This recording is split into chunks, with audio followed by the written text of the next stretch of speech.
How do you do, folks? My name is Brian Johnson, and you're in Freedom of Being. We're here again at Casciano's Coffee Shop in beautiful downtown Hamilton, New Jersey, where the coffee is great and the conversations are lively. We're recording today, and I'm calling this session Off the Cuff. Just some things we want to think about, talk about, that are just kind of flowing. I didn't want to pre-plan this. I wanted to see where things kind of went, kind of an experiment in terms of just thinking about life, thinking about our circumstances here in America, gun control, politicians, the so-called lack of resources throughout the world, the problems that we have that are racial in nature, growing pains of America, all of these kinds of things. This is growing pains, humanity growing, seeking to find themselves, ourselves, and coming out of the tribal identities that have raised us, whether or not you feel that racially or because of the country of your origin, of your tribe, whether you be of any of the African nations, any of the European nations, any of the they always tell me I can't say Oriental anymore, any of the Oriental nations. If that's offensive, forgive me.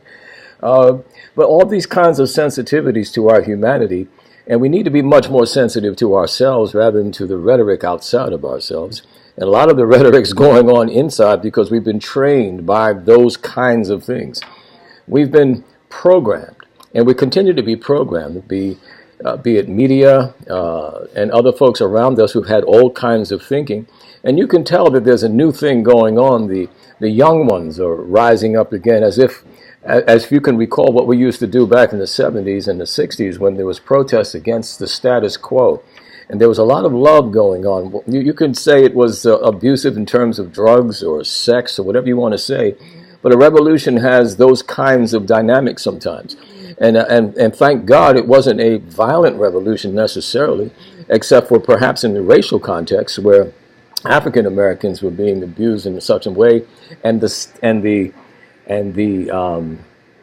way things were handled, say by King, or the way things were handled, say by Malcolm, or the Black Panthers, or anyone who had a position, who held a position of leadership, trying to get out of those kinds of circumstances. Oftentimes violence erupted, but it did not have to. And I think it's interesting that we, in order to find liberty and sovereignty within ourselves, that we have to go to a space where we have to be violent because someone else does not want someone else to succeed. And that's just foolishness, isn't it? Let's think about it ourselves. What is the problem with that? Why would one individual need to control another unless there was some need for power to control over someone, whether or not it be resources, whether or not just the energy of being? And if this is true, that means there's a deficiency in that person or that group of people who are seeking such power. There is a complex, as it were, of, in my view, it's a complex of inferiority. It's a complex where instead of just being able to walk sovereign in your own temple and being able to acknowledge all of the diversity that is here in the nation and in the world, we feel the need, some of us feel the need to control so much. And in that control, what fascinates me too, that having the need to control doesn't necessarily have the component of help, doesn't necessarily have those ingredients of compassion, doesn't necessarily have the ability to heal. So I'm like, what is your major malfunction if this is how you're thinking? What's going on in your spirit world? What do you consider to be the God nature in you? Let's take it there for a minute. And I'm not talking about religion. I'm talking about why is it that you can't just love you first? Because if you really loved yourself first, it would be telling on the outside of what you do. So whoever we're talking to in that context, and all of us have bits and pieces of that, by the way, we need to check ourselves against that. Some of us have larger pieces of that, and if you're in a position of control, some kind of position of authority that was given you, by the way, then you have a tendency to lord over more people. But all of us who have that disease within us need to find the better natures of ourselves and be able to and be able to manifest those natures first for ourselves. This is not a selfishness. This is making sure that your temple, your world, your mind, your heart, your body is correct. And from that position, being able to then bless your family, bless your community and your neighborhood, bless the greater parts of areas within your environment. And if we do that collectively, how wonderful it is to have the grassroots, first of all, the grassroots being inside of love. You have all of these mentors, all of these avatars that have come. I'm a person who was saved by Christ, and I'm proud of that.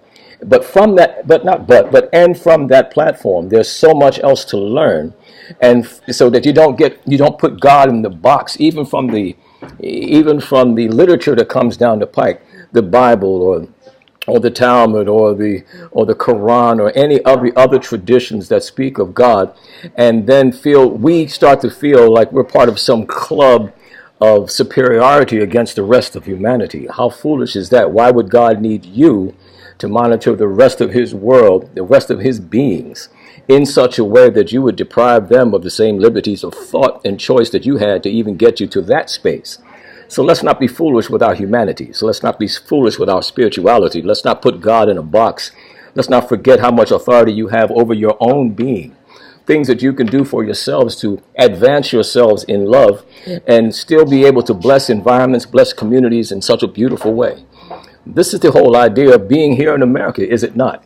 To have that sense of liberty and the inalienable rights to live and breathe and be free in a land of abundance where there's no lack. There's no such thing as lack. There's only the individuals having the power to control, to cause lack to be the consciousness that we experience, and therefore put it against ourselves. They put us against ourselves while someone else is controlling the ball game. Look at the food. Look at the water. Look at everything that's here. It's been here for longer than we can even think about. And all of a sudden, there's not enough. They want to say that there are too many people on the planet, as if it's just foolishness. It's foolishness. It gets to be absurd. There's no reason to even talk about it any longer because we can see it, but we don't want to really look at it for what it really is. And we don't want to take the full authority and responsibility of making it better all the way around for everyone. Start with yourself, I say. Start with your family, then start with your neighborhood, then start with your communities, and start with your state, your governments. We are the people. We are the government here in America, the sovereign rights of the collective, being able to organize our thoughts in a way, organize our actions in a way that we bring loving existence to all of our environments. And if that's not on your agenda, I challenge you to check yourself. My name is Brian Johnson. We're in Freedom of Being. I'm here at Casciano's Coffee Shop in beautiful downtown Hamilton, New Jersey. Just putting out a few words off the cuff. You should do yours too. See how you feel about your conditions in your nation and make sure that you qualify it by the primary ambition of love. Peace be you. Be love. God bless.